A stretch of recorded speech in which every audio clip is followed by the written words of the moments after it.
Hey everyone, I'm Brianne Williamson. Thanks for taking some time to check in with me today. We're talking about something very important to me. It's a very close to home topic, and that is bullying. A little while back, I had someone send me an ask on TUMBLR, and they said that they were being bullied at school and they wanted to know if I had any advice on it. And then in brackets, they wrote, not that I think you've probably ever been bullied, haha. I wanted to address this because I think I come off on social media as very confident and outgoing and friendly. So some people think that I probably haven't had bullying problems because what I present on social media is me with my close-knit friend group. Basically, what I want to get at is I am now 24 years old and I have spent 24 years developing a social circle that I trust, that I respect, that give me both those things back, and that really support me. And it hasn't always been that way. I've made some mistakes with people I've associated with in the past, and I've definitely been bullied on multiple occasions throughout my life. And I think that what you're seeing now is more the end game of where I've built this circle of people that are very kind to me, and I think it's important for me to share my story of how I got to that place, because I don't want anyone to think that they're alone in being bullied or that other people out there don't understand where they're coming from, because trust me, I do. I've spent countless nights crying over bullies, and I've been put down to the point where there's definitely times where I kind of questioned if I would ever have a group of people besides my family surrounding me that I really could ever trust. You get to a point in your life where you realize that there's really no time for those sorts of people. You know, every day, every moment is so precious that you kind of wake up and you think, why am I wasting it on people that aren't returning what I'm tossing out there? I guess I'll go back to elementary school, because that's definitely where this all started.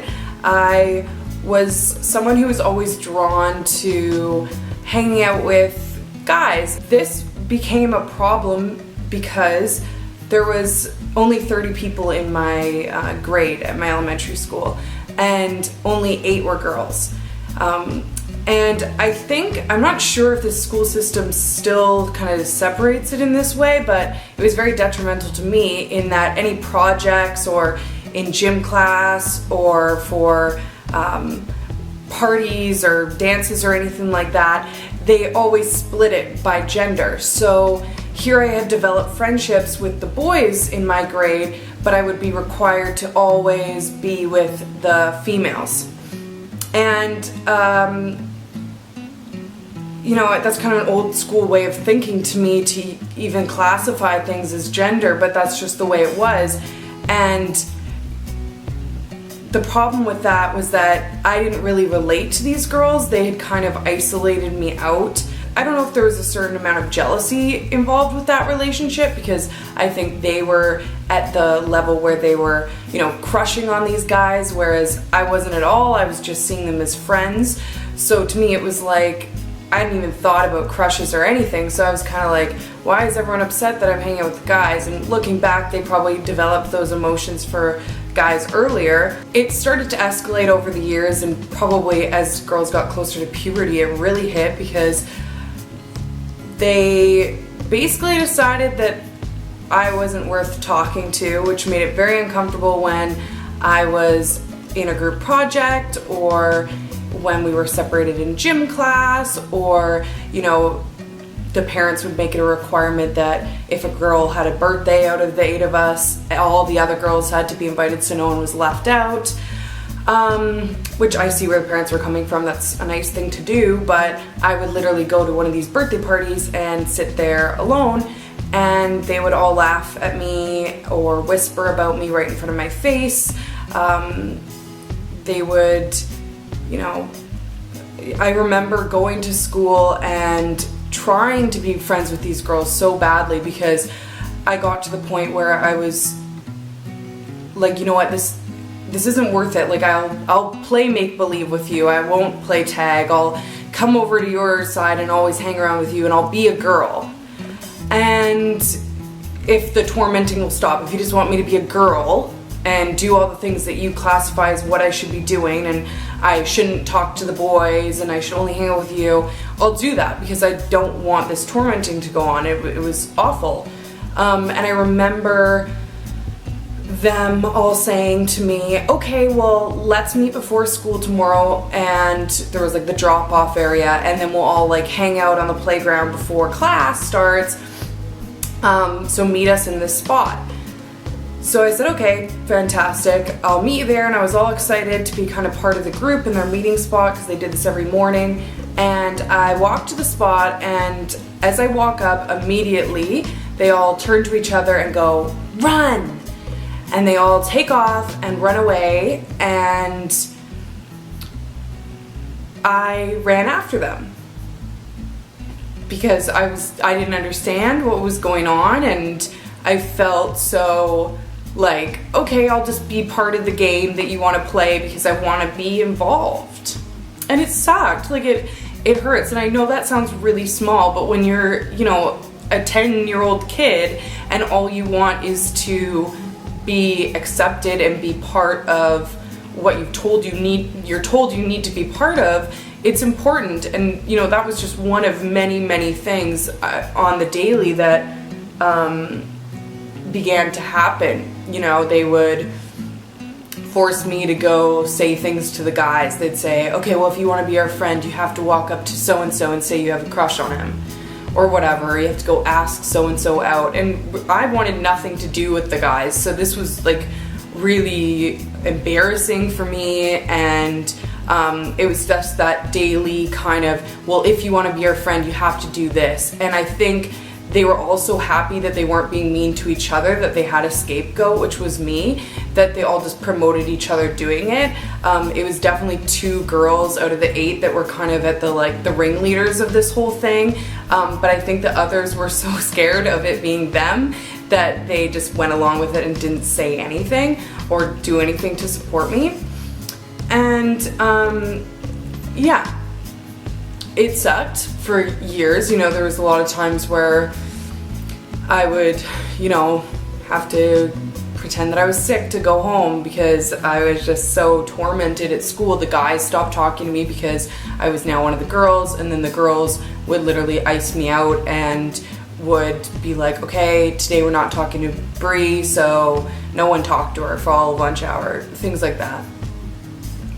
If anything good happened to me, like if I won an award at school, if I got part in the play I was happy about, they would torment me about it or decide that they weren't going to be my friend anymore. For example, one time I got a role that I was really excited about in the play, and they said, well, unless you give it to so-and-so, one of the ringleaders of the group, then no one's going to talk to you for the rest of the year. So as a little kid who had, you know, prepared my lines and practiced singing the songs for the play and everything like that, I was torn. I was like, I just remember thinking, oh my god, like, I really want to do this, but it's not worth not having any friends. Like, my world just felt so small. It was like these 30 people in a tiny elementary school, and I literally felt like that was my entire world. Like, it was my little snow globe, you know? So it felt like a really big deal, and it, yeah, it sucked for many years.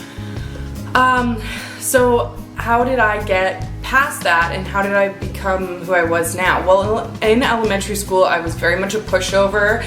I was very shy. I didn't speak up for myself. I kind of just I wanted to smooth things over. I wanted everyone to just be happy, to stop bothering me. I'll do what you want, whatever it is. And I remember literally thinking, we were about to go on the grade 7 school trip, and it was like a horseback riding camp or whatever, and they just before, I don't remember what it was, but they had done something awful to me that week before the trip. Oh, it was, we all had to decide who was going to be bunking with each other at the school trip. and there was 8 of us, so obviously there would be 4 pairs, and everyone like verbally in front of me while deciding their pairs was like, I don't want to be stuck with Bree, no, as long as I'm not with Bree. Like in front of me they're arguing about who's going to be stuck with me. So, God, people are mean.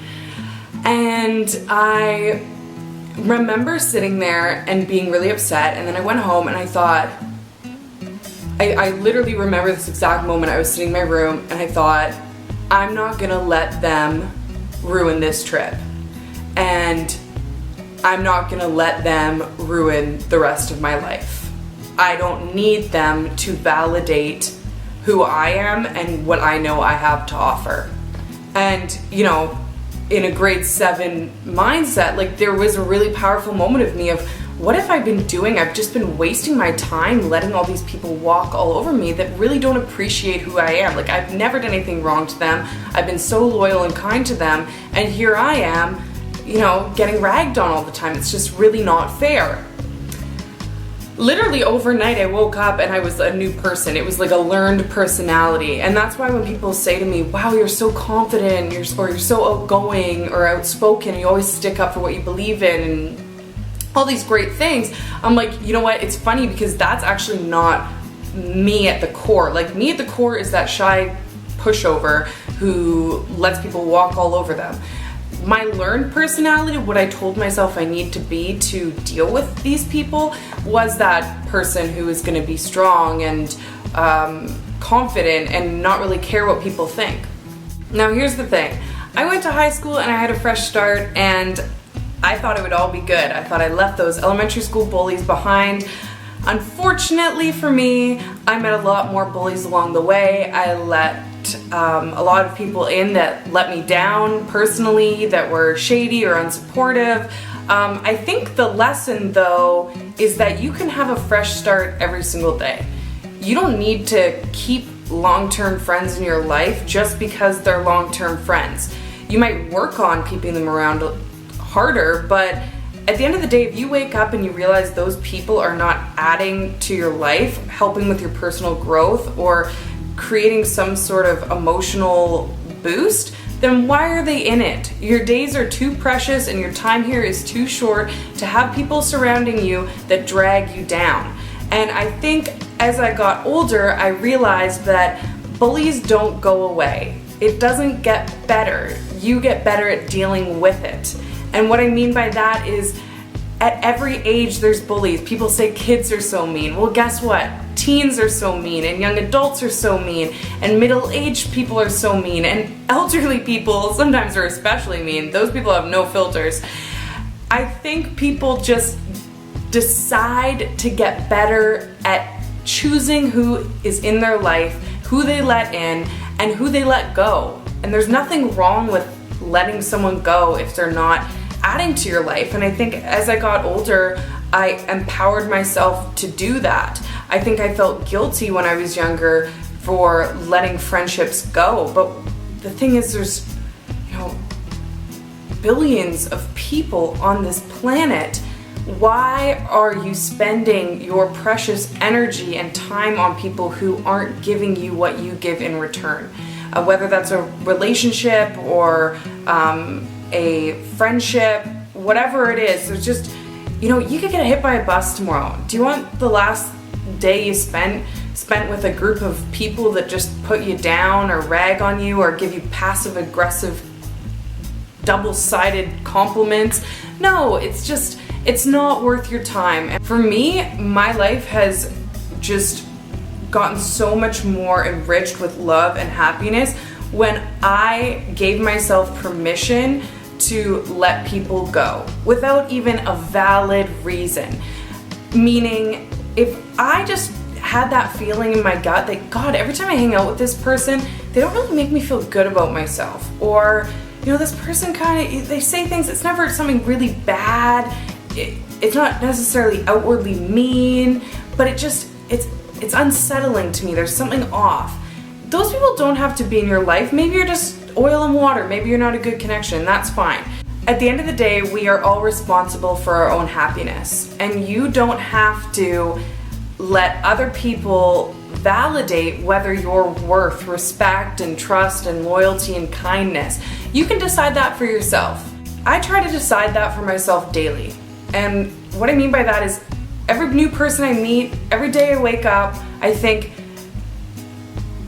are the people that I'm putting myself with, are those the people that are making the most out of my life? And if they're not, sayonara. I got better things to do.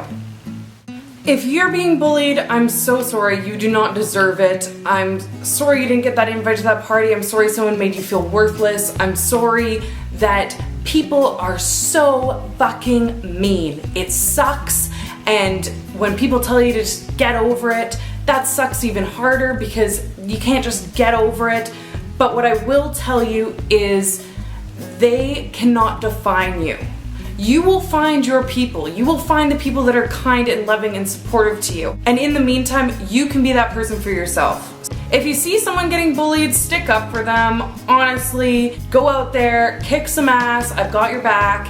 And in the meantime, feel free to just subscribe to my channel. I post new content weekly. Like this video, show me some love. And like I said, say hey to me on any of my social media platforms.